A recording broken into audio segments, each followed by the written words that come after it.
Hello aspirants, welcome back to our channel. అయితే మనం last వీడియోలో అంటే భారతదేశ నైసర్గిక స్వరూపంలో హిమాలయాల గురించి తెలుసుకుందాం.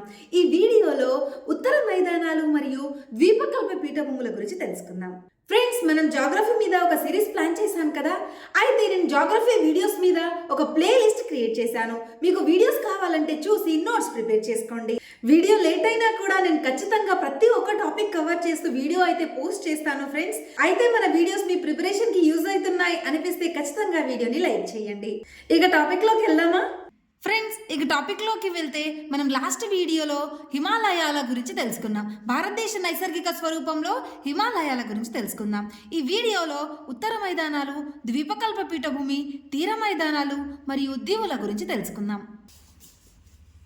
ఉత్తర మైదానాలు లేదా బృహత్ మైదానాలు హిమాలయ నదులైన గంగా, సింధు, బ్రహ్మపుత్ర నదుల యొక్క ఒండ్రుమట్టి నిక్షేపాల వల్ల ఏర్పడినవి ఈ ఉత్తర మైదానాలు. ఈ మైదానాలను తరచుగా భారతదేశపు ధాన్యాగారం అని పిలుస్తారు. గుర్తుంది కదా ఫ్రెండ్స్, మనం నేలల టాపిక్ లో డిస్కస్ చేసుకున్నాం కదా. ఒండ్రుమట్టి నేలలను భారతదేశపు ధాన్యాగారం అని పిలుస్తారు. సేమ్ అలాగే ఈ ఉత్తర మైదానాలు కూడా ఒండ్రుమట్టి నిక్షేపాల వల్ల ఏర్పడినాయి కాబట్టి వీటిని భారతదేశపు ధాన్యాగారముగా పిలుస్తున్నారు. ఉత్తర మైదానాల యొక్క మొత్తం పొడవు 3200 కిలోమీటర్లు. ఇండియాలో వీటి యొక్క పొడవు 2400 కిలోమీటర్లు.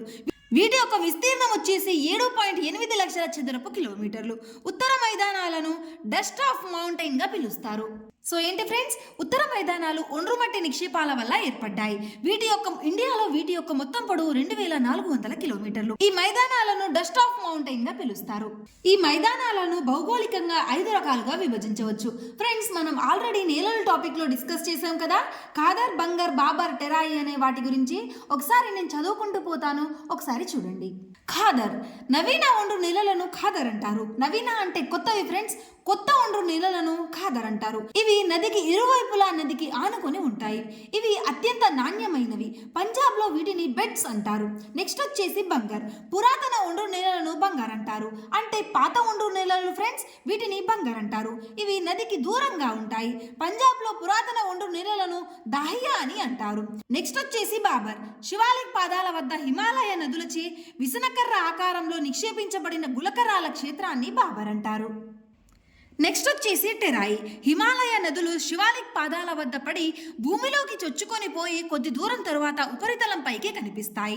ఇవి ఉత్తర మైదానాలు తూర్పు ప్రాంతంలో అధిక వర్షపాతం సంభవించే బ్రహ్మపుత్ర పరివాహక ప్రాంతంలో కూడా విస్తరించి ఉన్నాయి. ఆ ప్రాంతం అంతా దట్టమైన అడవులచే చిత్తడిగా ఉంటుంది. సో ఏంటి ఫ్రెండ్స్, ఈ టెరాయి మైదానాలు ఎక్కువగా బ్రహ్మపుత్ర పరివాహక ప్రాంతంలో కూడా విస్తరించి ఉంటాయి. నెక్స్ట్ వచ్చేసి డెల్టా మైదానాలు.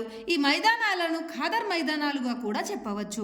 ఉత్తర మైదానాల వర్గీకరణ, వాటిని ఎలా వర్గీకరించారో చూద్దాం ఫ్రెండ్స్. ఫస్ట్ వచ్చేసి సింధు మైదానం. సింధు నది యొక్క ఒండ్రుమట్టి నిక్షేపాల వల్ల ఏర్పడిన మైదానాలను సింధు మైదానాలు అంటారు.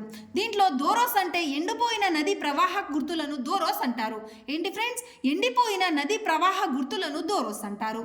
థాన్స్, ఎండిపోయిన నదీ ప్రవాహాల గుర్తులలో ఏర్పడిన తాత్కాలిక సరస్సులను థాన్స్ అంటారు. ఏంటి ఫ్రెండ్స్, ఎండిపోయిన నదీ ప్రవాహ గుర్తులను దోరోస్ అంటే ఎండిపోయిన నదీ ప్రవాహ గుర్తులతో ఏర్పడిన తాత్కాలిక సరస్సులను థాన్స్ అంటారు. నెక్స్ట్ వచ్చేసి పంజాబ్, హర్యానా మైదానాలు. ఈ మైదానాలు సింధు, దాని ఉపనదులు, వాటి యొక్క ఒండ్రుమట్టి నిక్షేపాల వల్ల ఏర్పడినవి. ఈ మైదానాలు దోబ్లకు ప్రసిద్ధి.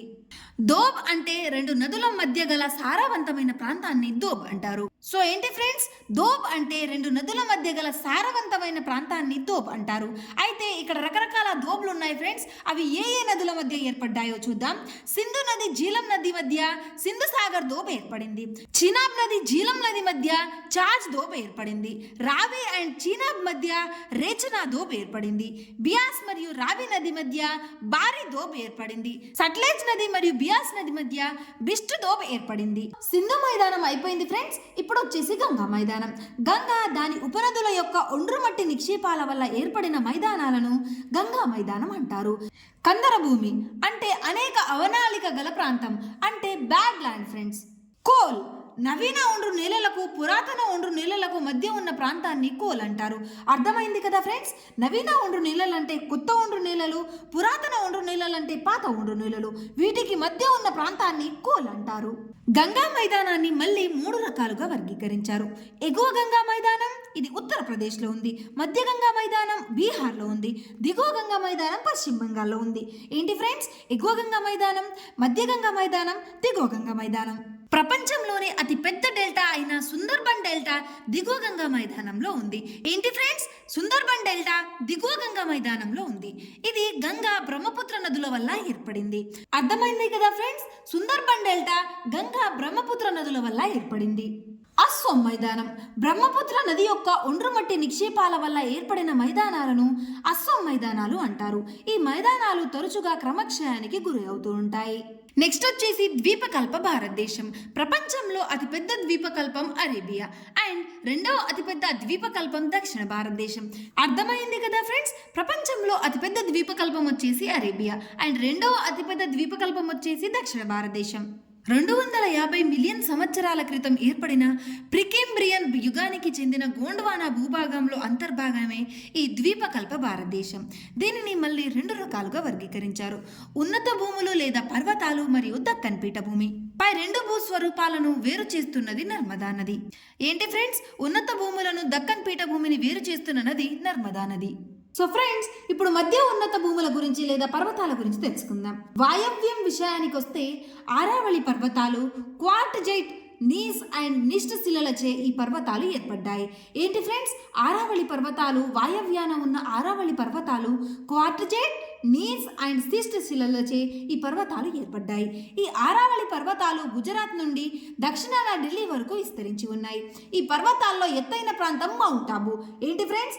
ఆరావళి పర్వతాల్లో ఎత్తైన ప్రాంతం వచ్చేసి మౌంట్ ఆబు, ఎత్తైన శిఖరం వచ్చేసి గురు శిఖర్. అండ్ రాజస్థాన్లో రెండవ ఎత్తైన శిఖరం సరోహి. ఇది రాజస్థాన్లో ఎక్కువ వర్షపాతం సంభవించే ప్రాంతంగా చెప్తారు. అబోకొండల్లోని ప్రసిద్ధ జైన దేవాలయం వచ్చేసి దిల్వారా జైన దేవాలయం. ఏంటి ఫ్రెండ్స్? అబోకొండల్లో ప్రసిద్ధ జైన దేవాలయం వచ్చేసి దిల్వారా జైన దేవాలయం. ఇది ఎక్కడుందో తెలుసు కదా ఫ్రెండ్స్? రాజస్థాన్లో ఉంది. దిల్వారా జైన దేవాలయం వచ్చేసి రాజస్థాన్లో ఉంది. అండ్ మన తెలంగాణలో కూడా జైన దేవాలయం ఉంటుంది ఫ్రెండ్స్. తెలంగాణలో ఏకైక జైన దేవాలయం వచ్చేసి కొలనుపాక. అండ్ ఇక్కడ ఉన్న కనుమలు వచ్చేసి Goran ghat and haldi ghat. Friends, మధ్య ఉన్నత భూముల్లో వాయవ్యాన ఆరావళి పర్వతాలు ఉన్నాయి కదా. నెక్స్ట్ వచ్చేసి ఉత్తరాన బుందేల్ఖండ్ పీఠభూమి ఉంది. ఈ బుందేల్ఖండ్ పీఠభూమికి ఉత్తరాన యమునా నది, దక్షిణాన వింధ్య పర్వతాలు, వాయవ్యాన చంబల్ నది, ఆగ్నేయంగా పన్నా అభయగఢ్ శ్రేణులు విస్తరించి ఉన్నాయి. భాగేలాఖండ్ పీఠభూమి. ఈ పీఠభూమిలో మైకాల పర్వతాలు విస్తరించి ఉన్నాయి. ఇండియాలో వజ్రాలకు ప్రసిద్ధి చెందిన ప్రాంతం పన్నా. ఇది భాగేలాఖండ్ పీఠభూమిలో ఉంది. ఈ పన్నా ప్రాంతం గుండా కెన్ నది ప్రవహిస్తుంది. ఏంటి ఫ్రెండ్స్? ఉత్తరాన బుందేల్ఖండ్ పీఠభూమి అండ్ భాగేలాఖండ్ పీఠభూమిలు 2 ఉన్నాయి. అయితే ఈ భాగేలాఖండ్ పీఠభూమి వజ్రాలకు ప్రసిద్ధి అన్నమాట. అయితే ఇండియాలో వజ్రాలకు ప్రసిద్ధి చెందిన ప్రాంతం వచ్చేసి పన్నా. దీని గుండా కెన్ నది ప్రవహిస్తుంది. ఏంటి ఫ్రెండ్స్? వాయవ్యాన ఆరావళి పర్వతాలు, ఉత్తరాన బుందేల్ఖండ్ పీఠభూమి అండ్ భాగేలాఖండ్ పీఠభూమి, ఈశాన్యంలో రాజ్మహల్ కొండలు ఉన్నాయి. ఇవి జార్ఖండ్ అండ్ బీహార్లో విస్తరించి ఉన్నాయి. నెక్స్ట్ వచ్చేసి తూర్పున చోటా నాగపూర్ పీఠభూమి. ఈ చోటా నాగపూర్ పీఠభూమిలో ఎత్తైన శిఖరం వచ్చేసి పారస్నాథ్. ఈ పీఠభూమి గుండా ప్రవహించే నదులు వచ్చేసి దామోదర్, బార్కర్, సువర్ణరేఖ, నార్త్ కోయిల్ మరియు సౌత్ కోయిల్. దక్షిణాన వింధ్య పర్వతాలు. ఈ పర్వతాల పశ్చిమ భాగం కొద్ది పరిమాణం బస్టాల్ శిలలచే ఏర్పడింది. భీంబెట్కా కొండలు ఈ పర్వతాల్లోనే ఉన్నాయి. ఏంటి ఫ్రెండ్స్? భీంబెట్కా కొండలు వింధ్య పర్వతాల్లోనే ఉన్నాయి. ఈ పర్వతాల్లో ఎత్తైన శ్రేణి వచ్చేసి కైమూర్ శ్రేణి, శిఖరం వచ్చేసి సద్భవన శిఖరం. ఏంటి ఫ్రెండ్స్? వింధ్య పర్వతాల్లో ఎత్తైన శ్రేణి వచ్చేసి కైమూర్ శ్రేణి, ఎత్తైన శిఖరం వచ్చేసి సద్భవన్ శిఖరం. పశ్చిమాన కతియావాడ్ పీఠభూమి.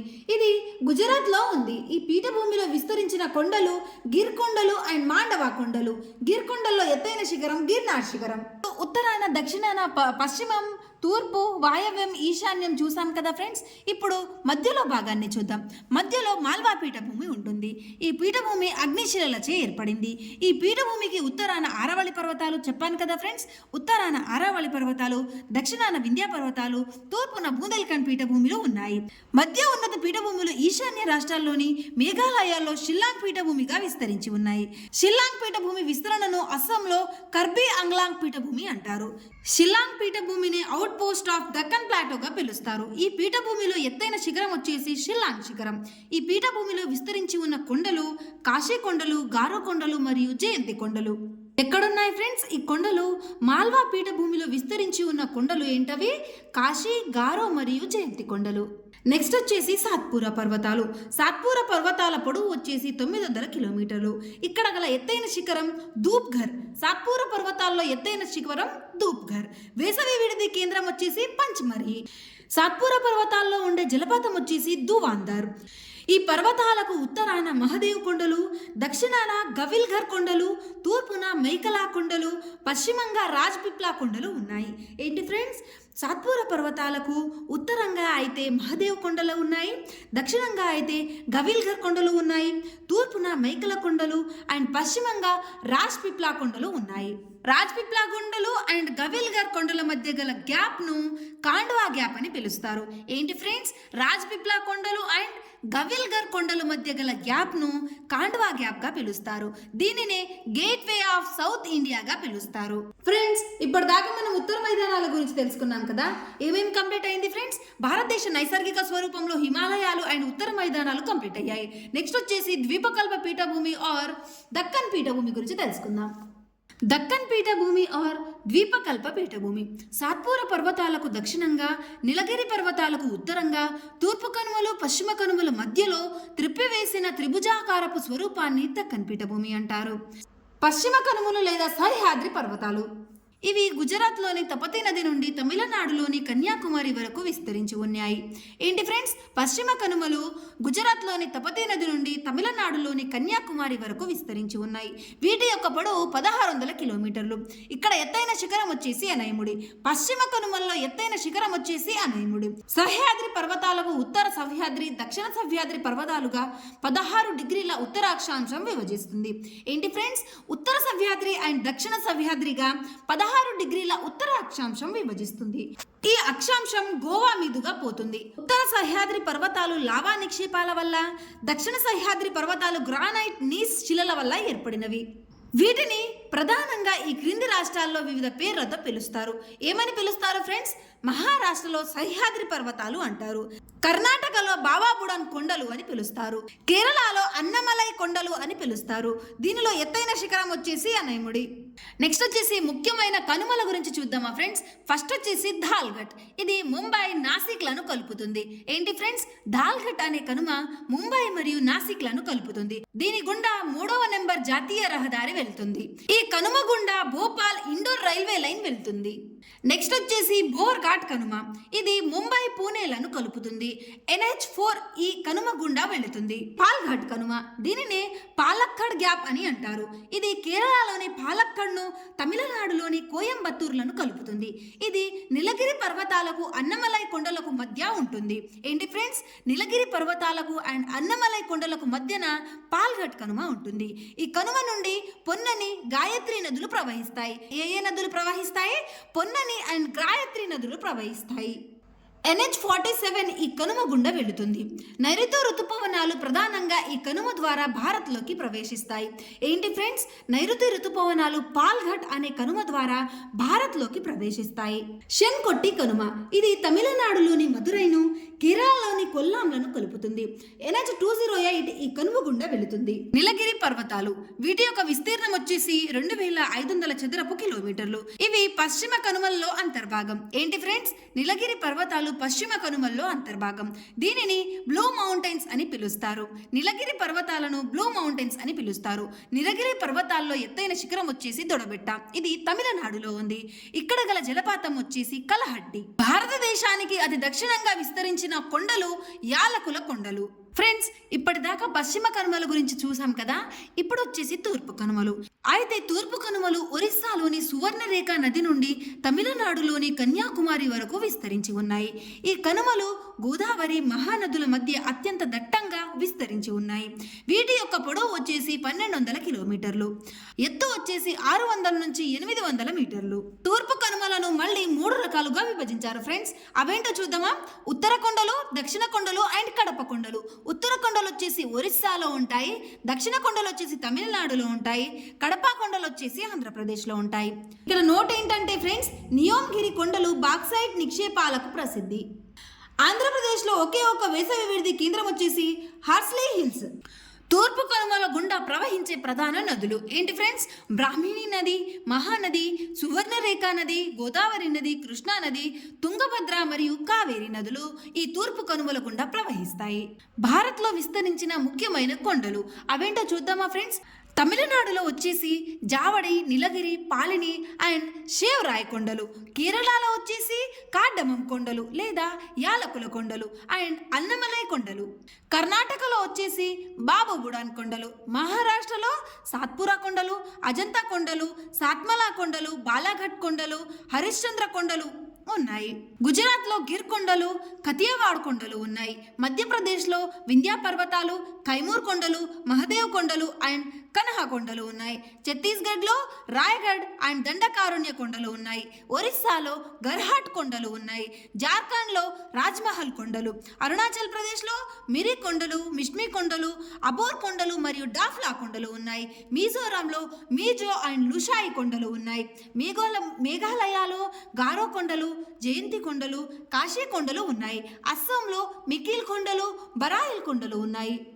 ఫ్రెండ్స్, ఇప్పుడు ప్రాంతం అండ్ అక్కడ ఉండే ఎత్తైన శిఖరాల గురించి తెలుసుకుందాం. భారతదేశంలో ఎత్తైన శిఖరం వచ్చేసి గాడ్విన్ ఆస్టిన్ ఆర్ కేటో శిఖరం అండ్ ప్రపంచంలో ఎత్తైన శిఖరం వచ్చేసి ఎవరెస్ట్ శిఖరం. అర్థమైంది కదా ఫ్రెండ్స్? భారతదేశంలో గాడ్విన్ ఆస్టిన్ అంటే కేటో శిఖరం ఎత్తైన శిఖరం.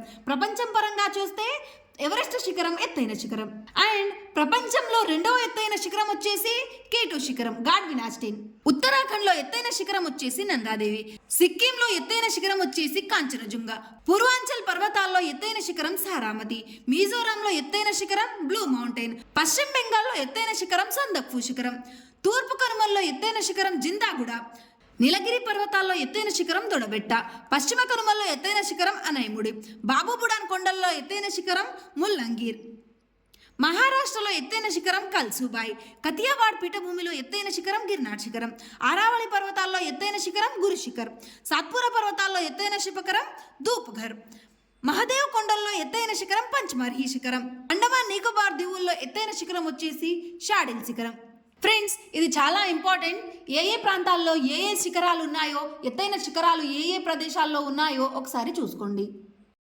ఫ్రెండ్స్, వీడియో లెంత్ అవుతుంది. ఈ తీర మైదానాల గురించి నెక్స్ట్ వీడియోలో డిస్కస్ చేద్దాం. ఏంటి ఫ్రెండ్స్, మన భారతదేశ నైసర్గిక స్వరూపంలో ఫస్ట్ వీడియోలో హిమాలయాల గురించి తెలుసుకున్నాం. ఈ వీడియోలో ఉత్తర మైదానాలు, ద్వీపకల్ప పీఠభూమి గురించి తెలుసుకున్నాం. నెక్స్ట్ వీడియోలో తీర మైదానాలు మరియు దీవుల గురించి తెలుసుకుందాం. ఫ్రెండ్స్, నెక్స్ట్ వీడియోలో తీర మైదానాలు, దీవులు చెప్పుకుంటే ఇంతటితో భారతదేశ నైసర్గిక స్వరూపం కంప్లీట్ అయిపోతుంది. వీడియో నచ్చితే లైక్ చేసి ఇలాంటి ఇన్ఫర్మేటివ్ వీడియోస్ కోసం మన ఛానల్ని సబ్స్క్రైబ్ చేసుకోండి.